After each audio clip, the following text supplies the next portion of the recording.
Alô, nação rubro-negra, alô, nação, conexão, prof na área, bem-vindos ao canal Connect Fla, o universo rubro-negro do meu, do seu, do nosso Mengão. É um prazer falar com vocês, nação, nessa manhã de quinta-feira. Estamos a 3 dias da grande final do Campeonato Estadual do Rio de Janeiro e o Flamengo entrará em campo no Maracanã contra a equipe do Nova Iguaçu para, quem sabe, confirmar esse título, que já foi bem encaminhado com a vitória de 3-0 na primeira partida no último sábado, quebrando um jejum de 1 ano e meio sem levantar um troféu. O torcedor rubro-negro, depois de 1 ano e meio, colocará a faixa de campeão no peito de novo, algo que se tornou hábito nos últimos anos e que passou em branco nesse ano que a gente quer esquecer, que foi o ano de 2023. Em 2024, um título simbólico, mas um título da Taça Guanabara. Não vale campeonato, mas é um título charmoso que a gente, no mínimo, gosta de comemorar para zoar os nossos rivais, zoar os antes e fazer aquela saudável rivalidade que faz parte do futebol ficar aflorada. Mas agora é a Vera. Nesse domingo, o time do Tite vai a campo no Maraca, depois da estreia com um empate fora de casa na Libertadores, na altitude de Bogotá contra o Milionários, e vai para, quem sabe, confirmar o primeiro título de verdade da era Tite. O Flamengo pode, com esse título, confirmar a sua 38ª conquista no Campeonato Estadual do Rio de Janeiro, ampliando a sua hegemonia e alargando essa diferença, que já é grande, em relação ao segundo maior vencedor do Campeonato Estadual, que é o Fluminense. Com essa conquista, eu acredito que o ambiente fica mais leve para o início do Campeonato Brasileiro, para o início que virá em breve da Copa do Brasil e para essa caminhada na fase de grupos que se iniciou da Taça Libertadores. É bem melhor a gente chegar em abril, quando se dá o pontapé inicial no Campeonato Brasileiro e na Libertadores, e quando você já está se preparando para logo ali na frente entrar na Copa do Brasil, é muito melhor chegar como campeão estadual do que chegar como vice. Eu não tenho dúvida alguma que a experiência dos últimos 2 anos, perdendo 2 anos seguidos a final para um rival, foi muito amarga para o torcedor rubro-negro. Então é muito melhor, o ambiente fica mais leve, o torcedor fica muito mais feliz, é óbvio, quando a gente chega no início das grandes competições nacionais, continentais, com o título de campeão estadual. E com algo bem especial, um título que pode ser conquistado de forma invicta no estadual. O time principal do Flamengo ainda não tomou gols. Tomou um único gol no comecinho da Taça Guanabara jogando com um time de garotos, que nem era o time reserva, era um terceiro time, né, comandado ainda pelo Mário Jorge. O time principal e os reservas estavam na pré-temporada nos Estados Unidos sob o comando do Tite. Então o Flamengo tem aí a chance de sim, de fazer história, de comemorar um título estadual no domingo, fazer a alegria do torcedor e mais uma vez trazer para a Gávea o título de campeão, o troféu de campeão do estado, que há 2 anos, simbolicamente é claro, está lá em Laranjeiras. Então, que a gente possa ter um grande jogo no domingo. A expectativa é de casa cheia, de Maracanã lotado, mais de 60 mil pessoas, para a gente fazer uma grande festa em vermelho e preto e ligar as turbinas para o que virá na quarta-feira, 3 dias depois. Primeiro jogo do Flamengo no Maracanã na Libertadores 2024. O Flamengo que, se tudo der certo e chegar até as finais, fará 6 jogos com o seu mando, possivelmente 6 jogos no Maracanã. Os 3 da fase de grupo e, obviamente, caso chegue até a final, os 3 jogos do mata-mata, que terá um deles, obviamente, em cada chaveamento do mata-mata é mando do Flamengo, um nas oitavas, um nas quartas, um nas semifinais. Então, um total de possíveis 6 jogos no Maracanã até a sonhada final da Libertadores em Buenos Aires, no Monumental.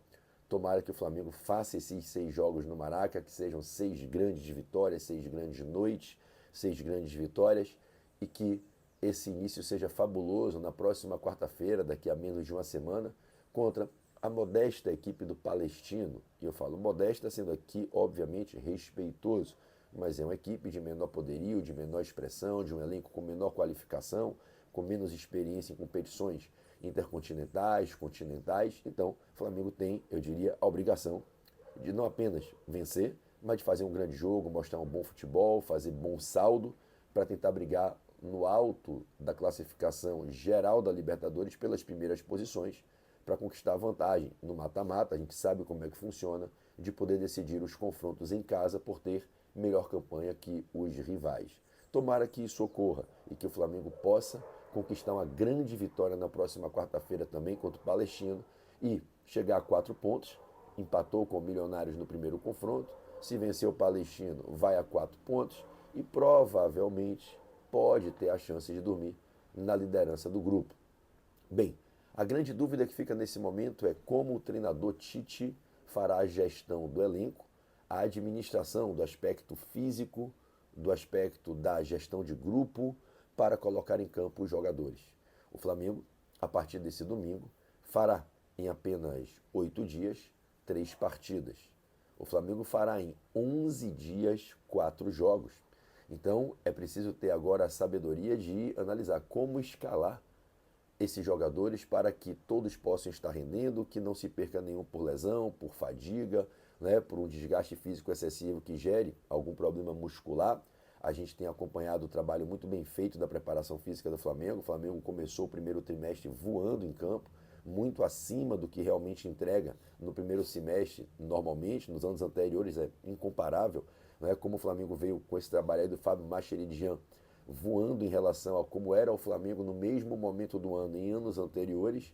E a gente sabe que o trabalho está sendo bem feito, é um gerenciamento feito com base em dados, em uma análise muito técnica, né, ali numa inter-relação entre o departamento médico, fisiológico, a preparação física, para que o Tite tenha elementos que lhe possibilitem fazer as escolhas corretas para escalar quem está em melhores condições físicas e não colocar na maior parte dos jogos, ou até mesmo poupar em certos jogos, aquele atleta que, em razão do seu biotipo, do seu perfil, do seu desgaste acumulado físico-muscular, possa estar sinalizando uma probabilidade de uma lesão, caso seja submetido a uma sequência mais intensa e contínua de jogos.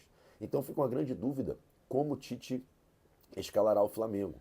E eu diria, não é só nesse domingo contra o Nova Iguaçu, é um quebra-cabeça que deve ser montado com 3 escalações nas mãos. O Tite deve pensar como é que eu vou escalar contra o Nova Iguaçu, contra o Palestino e contra o Atlético Goianiense. O Flamengo joga contra o Nova Iguaçu neste domingo no Maracanã. Joga quarta-feira no Maracanã contra o Palestino e joga no domingo contra o Atlético Goianiense em Goiânia. Então, quais jogadores devem estar em campo como titulares, jogando pelo menos 2/3 do jogo, né? Porque alguns serão substituídos, mas nem todos podem ser substituídos. Pelo menos 5 dos 10 jogadores que começam jogarão os 90 minutos. Eu imagino que o Tite não vai colocar os jogadores para jogar os 90 minutos em 2, 3 jogos. Até porque é para isso que você tem um plantel, você tem garotos aí da base pedindo espaço, batalhando por uma oportunidade, garotos promissores como o Matheus Gonçalves, como o Vitor Hugo, como o Lohan, né? O Igor Jesus, meninos que estão ali pedindo oportunidade para poderem ser testados, para poderem mostrar que tem valor e que podem colaborar na construção de um ano de sucesso como peças úteis no elenco. Então, fica a dúvida, com quais atletas Tite jogará neste domingo contra o Nova Iguaçu? Será que Tite entrará com um time totalmente mexido contra o Nova Iguaçu e deixará os titulares para fazerem a sequência de 2 jogos seguidos na Libertadores e na estreia do Brasileiro? Já que contra o Nova Iguaçu já se tem um título virtualmente muito bem encaminhado, quase que conquistado? Será que Tite faz um time misto contra o Nova Iguaçu, poupando alguns jogadores, para que esses jogadores poupados joguem na quarta e domingo, e dos jogadores que jogarem contra o Nova Iguaçu, da maioria que jogar ali, sendo poupado em parte dos jogos de quarta e domingo? É um quebra-cabeça. Várias são as possibilidades, não existe, né, única fórmula correta e não existe fórmula totalmente errada. É um desafio em que ele tem nas mãos o material humano, ele tem os dados, os elementos de informação que nós, torcedores, não temos. Se você perguntar ao torcedor, ele vai querer os melhores jogadores jogando todos os jogos, mas o torcedor não tem a menor noção se algum atleta está com desgaste muscular, se algum atleta como o De La Cruz. O De La Cruz sentiu ritmo de jogo, viagem, altitude, pegou uma febre viral e ficou mal. Tive informação que pegou febre que bateu na casa de 38 graus e ficou sem condições de jogar, né? Então, observe que somente o treinador, com a convivência ali diária com o elenco, analisando os treinos, tendo base dos exames, relatórios da preparação física, da equipe fisioterapêutica, fisiológica, departamento médico, é que tem condição de tirar essa conclusão. Nós não temos, nós somos apenas, aqui entre nós, palpiteiros. A gente fala de uma maneira totalmente empírica. Se você me perguntar, eu quero que jogue Pulgar, Arrascaeta e De La Cruz em todos os jogos. Mas talvez venha o preparador e diga, se você fizer isso, no terceiro jogo a Arrascaeta perde a perna. Se fizer isso, o De La Cruz não vai aguentar correr e não vai entregar em campo rendimento bacana no terceiro jogo. Então você talvez tenha que fazer a gestão como acontece em qualquer lugar do mundo. Esse mês de abril vai ser um mês muito intenso, muito pesado de muitos jogos, não só para o Flamengo. Isso não é só para o Flamengo, para quase todos os clubes que estão aí, né, disputando a maioria das competições. Os times que estão disputando o Campeonato Brasileiro, Libertadores e que já começarão a jogar a Copa do Brasil e ainda estão nessa primeira quinzena de abril disputando o final do estadual, vão ter um mês com pelo menos 9 jogos, 10 jogos, algumas equipes, batendo a média de um jogo a cada quase 3 dias, com viagens, muitos jogos fora de casa, tendo que viajar, ou seja, você quase não treina, é jogar, fazer a regeneração, o regenerativo, aquela folga para repor muscularmente, mas se você joga 3 vezes por semana, você joga 9 vezes em 28, 29 dias, uma média de um jogo a cada 3 dias, você não consegue ter uma semana de treino. Você não consegue ter uma semana para recuperar. Entra em avião, desce de avião, entra no ônibus, translado, vai para o hotel, fica na fila, faz o check-in, vai para o quarto, desce para a concentração, desce para o café da manhã, faz o processo lá de gestão de grupo no hotel, vai para o ônibus, vai para o estádio, acaba o jogo, janta, vai para o aeroporto, entra no aeroporto, pousa às vezes de madrugada, vai para casa, dorme um pouco, se apresenta no outro dia, aquela loucura que é quando você tem um mês com 8, 9, 10 jogos em 28, 29, 30 dias. Então, o Tite tem esse grande desafio e eu diria que o grande desafio é também para o Macheridian, é para o Matheus Bach, é para essa comissão do Tite, é para o Sampaio, é para o Kleber, que analisam, né, e dão a base de dados para o Tite, destilada para o Tite fazer as escolhas e tomar as decisões. Eu vi muitas pessoas, né, na torcida com um excesso de, eu vou chamar aqui de estresse, um excesso de estresse completamente desnecessário por conta do resultado e do desempenho do jogo de terça-feira em Bogotá, a quase 3 mil metros de altitude. Todo mundo sabe, mas todo mundo sabe que jogar na altitude é difícil, a realidade muda, ainda mais quando você vai com um time que não está completo. Um desfalque já complica, o Flamengo foi com 3 jogadores titulares ausentes. 2, 3 jogadores sentiram absurdamente a mistura do cansaço com a altitude e não jogaram nada, não conseguiram jogar nada. O Cebolinha foi omisso em campo. O Pulgar não jogou nada, ainda teve uma falha grave por conta do domínio da bola, por conta da velocidade da bola, da alteração da dinâmica do jogo na altitude, não jogou nada. O Matias Vinha, que é um bom jogador, vinha entrando bem em todos os jogos no Maracanã, não jogou nada. Então, quando você tem 3 jogadores que ficam muito aquém dentro de campo, você tem a ausência de 3 jogadores importantes, como o Léo Pereira, Ayrton Lucas e o De La Cruz, é óbvio que você mexe no time. Ontem a gente viu, o Palmeiras foi com um time misto jogar na Argentina e tomou um sufoco do São Lourenço. Empatou no final do jogo com gol de falta do Piquerez, tomou bola na trave, o Lomba fez 3, 4 defesas. Os argentinos abusaram de perder gol cara a cara e o Palmeiras arrancou o empate e a torcida comemorou, a mídia paulista fazendo uma festa. E o Abel corretamente priorizou o título que ele está disputando. Ele quer ser tricampeão estadual, ele quer entrar para a história, porque depois que o tempo passa, o que ficam são os títulos. Quando você vai visitar o Flamemória, quando você vai visitar um museu, o Museu do São Paulo, o Museu do Palmeiras, o que você vê lá não é uma plaquinha dizendo os títulos que foram perdidos, o que se vê são os troféus. O que fica na história de um clube são as conquistas. O clube tem 2 grandes patrimônios, a torcida em primeiro lugar e os troféus. Um clube sem conquistas, um clube sem troféus é um clube sem história. Ninguém quer perder título. Ninguém gostou de perder para o Fluminense 2 anos seguidos. E não me venha com esse discursinho de torcedor bundão que carioca não vale nada. Carioca vale até no Paro Ímpar. Carioca até no Remo vale muito.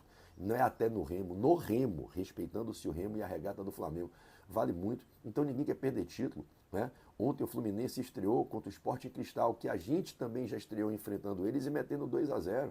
E o Fluminense passou sufoco ontem, estreou e empatou.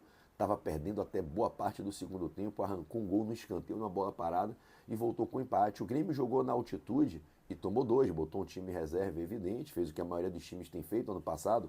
O Palmeiras foi à Bolívia enfrentar o Bolívar e o Abel levou 11 reservas, não botou nenhum titular em campo, tomou 3, classificou do mesmo jeito. Então, o Tite vai ter um grande desafio aí, que é administrar essa gestão dos jogadores, a questão física, a questão do possível rodízio e desse calendário bizarro. E eu repito, eu vi o torcedor do Flamengo excessivamente, né, estressado na terça-feira. É uma estreia de Libertadores, jogando fora de casa, na altitude, com 3 reservas. O Flamengo jogou sábado num calor de 40 graus no Maracanã, subiu para a Colômbia no domingo e entrou em campo terça-feira na altitude, no frio. Então é completamente diferente. O ser humano sente, o atleta sente. O Igor Jesus é um garoto altamente virtuoso, de uma força física brutal. E olha como foi o primeiro tempo do Igor Jesus, um garoto que tem enchido a nação de orgulho, honrado o projeto dos crias do Ninho do Mengão. E o Igor Jesus não viu a cor da bola. O Igor Jesus puxando respiração. O garoto sentiu. Então faz parte do contexto. Eu lembro a todos e eu vou fazer essa lembrança especialmente porque recebi uma mensagem de um internauta, de um seguidor do site, né, do nosso canal, dizendo um absurdo o senhor falar que empatar um jogo fora de casa na Libertadores é normal. O Flamengo tem a obrigação de vencer todas se quiser ser campeão. Olha que nível de loucura chegou a mente doentia de alguns torcedores neuróticos da torcida do Flamengo. O cara me dizer que se o Flamengo quiser ser campeão, ele tem a obrigação de vencer todas. Nós ficamos 38 anos sem ganhar a Libertadores. E a Libertadores que nós ganhamos em 2019, com o Flamengo que jogou mais bonito na história, foi uma Libertadores em que a gente quase não ganhou um jogo fora de casa. Ganhamos na estreia contra o San José, 1-0, um gol do Gabigol, chorado, o Flamengo jogou mal, Diego Alves fechou o gol naquele jogo, tanto que foi o melhor em campo, eleito pela Conmebol. O Flamengo tomou um sufoco, achou um gol no contra-ataque, Gabigol entrou, meteu 1-0 e foi a única vitória do Flamengo fora de casa. Na fase de grupos, o Flamengo não venceu, salvo o San José, os outros jogos fora de casa. O Flamengo passou um sufoco para empatar com o Peñarol na última rodada fora de casa. O Flamengo perdeu para a LDU. No mata-mata, oitavas, quartas e semifinal, já sob o comando de Jorge Jesus, vindo de um mês de treinamento após ter pego a equipe ali, aquela parada do futebol brasileiro para a Copa América. O Jesus teve um mês para treinar o time, graças a Deus acertou o time e virou um timaço. O time do Jorge Jesus foi jogar fora de casa e tomou 2-0 do Emelec. Empatou com o Grêmio, empatou com o Inter. Não ganhou nenhum jogo na casa do adversário e foi campeão, e é isso que importa. O que importa é o que você botou no peito, uma faixa de campeão da Libertadores, é a taça da Libertadores no Ninho, na Gávea, é você zoar todo mundo que o Flamengo foi campeão da Libertadores. E o Flamengo perdeu 3 partidas, inclusive uma delas no Maracanã, tomou 1-0 para o Peñarol, né? Perdemos aquele jogo, o Gabigol foi expulso naquele jogo e o Flamengo perdeu em casa.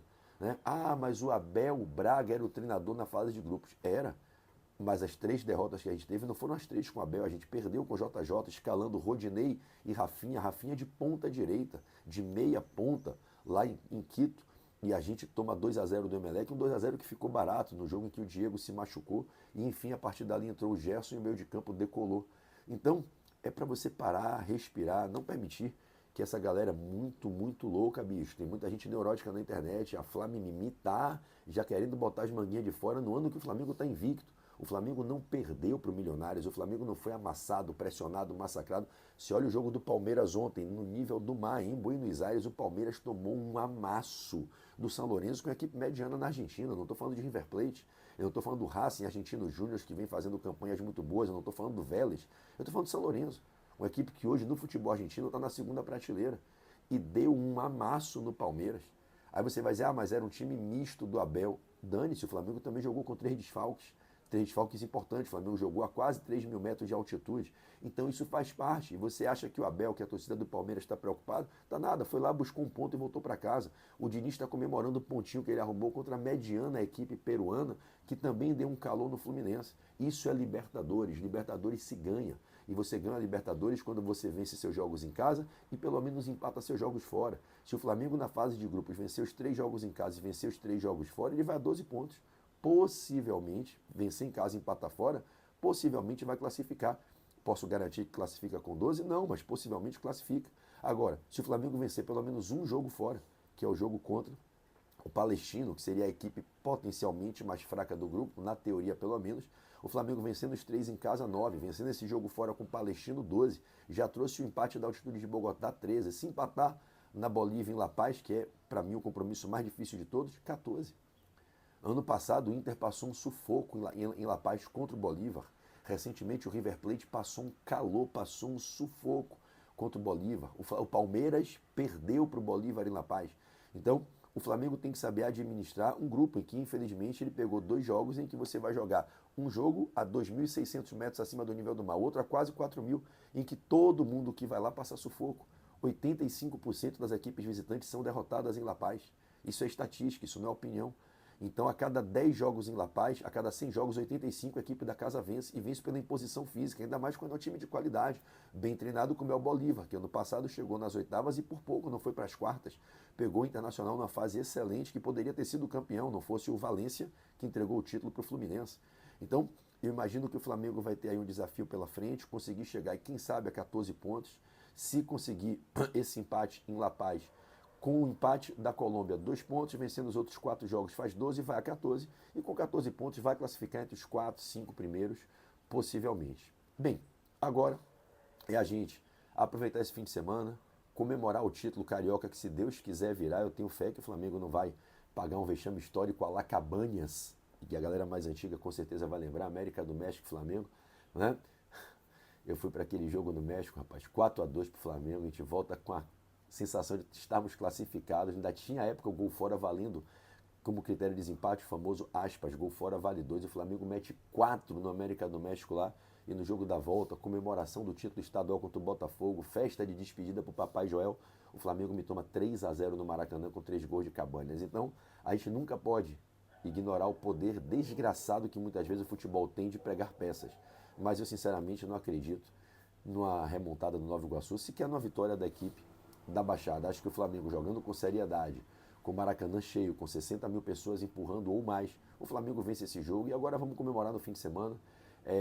Os esportes, né, de quadra, vôlei e basquete, também terão aí, né, momento de euforia para a torcida. O Flamengo joga no Fla Basquete, NBB, no sábado e na segunda no Maracanãzinho. Então a gente tem aí Flamengo sábado, basquete no Maracanãzinho. Domingo, futebol profissional no Maracanã. Segunda, basquete no Maracanãzinho. Quarta, Libertadores no Maracanã, futebol profissional. E sexta tem um vôlei. Flamengo vai pegar o Praia, faz o primeiro jogo fora, faz o segundo na sexta que vem no Maracanãzinho. Flamengo e Praia. Se o Flamengo vencer o jogo fora, o Flamengo pode, com uma vitória em casa, na sexta-feira da semana que vem, já amanhã às 8, confirmar a classificação fazendo 2-0 e chegando nas finais. Ano passado o Flamengo saiu nas semifinais. O Flamengo caiu, tomou 3-1 nas semifinais e jogou muito mais, tinha que ter classificado. Agora, quem sabe essa geração aí, que o Bernardinho está fazendo um trabalho brilhante à frente do time, com a Rony, com a Bri, com a Sabrina, com a Helena, com a Valquíria, com a Laís, com a Jussiele. Quem sabe essas meninas nos levam ao título, né? A Michele jogando muito, que a gente está sonhando, esperando há tanto tempo. Então, semana que vem, já a partir desse sábado agora, na verdade, é de sábado a sexta, é Flamengo na veia. É basquete sexta, futebol profissional sábado, basquete segunda, futebol profissional quarta, vôlei na sexta, e já tem estreia no Brasileirão no outro domingo contra o Atlético Goianiense. Não dá nem para piscar o olho, sem contar que ainda vai ter jogo do Sub-20, né? O Mengão, a garotada campeã da Libertadores, deu uma tropeçada ontem na estreia do Brasileiro, rapaz, tropeçamos, tomamos um 2-1 do Goiás, jogamos lá, fora de casa, no campo deles, uma zebra. O lado bom foi que o nigeriano novo que chegou no Flamengo, mais um africano vestindo o manto sagrado, né? Veio para fazer dupla com o Chola, esqueci o nome dele, Haruna Hassan, se eu não me engano, fez o gol do Flamengo, mostrou que tem potencial. O Flamengo apostando no mercado africano aí, trazendo jogadores que têm um potencial muito grande, e fica de positivo a estreia do garoto. O africano mostrou que é bom de bola, que tem talento, tem faro de gol, mas o Flamengo perdeu. Vamos torcer para, na segunda rodada, a gente dar a volta por cima, e vai ter jogo do Brasileirão Sub-20 também semana que vem. Então, nação, é isso. Espero que vocês tenham aí gostado. Deixa o like aqui nesse vídeo. Quem ainda não se inscreveu, está assistindo pela primeira vez, se inscreve aqui no canal. Compartilha nos grupos de rubro-negros e rubro-negras. E se a gente tiver notícias aí ao longo do dia a respeito dos bastidores do Mengão, a gente compartilha aqui com vocês. Valeu? Saudações rubro-negras. Se inscreve aí no canal, deixa o like e um grande beijo a todos.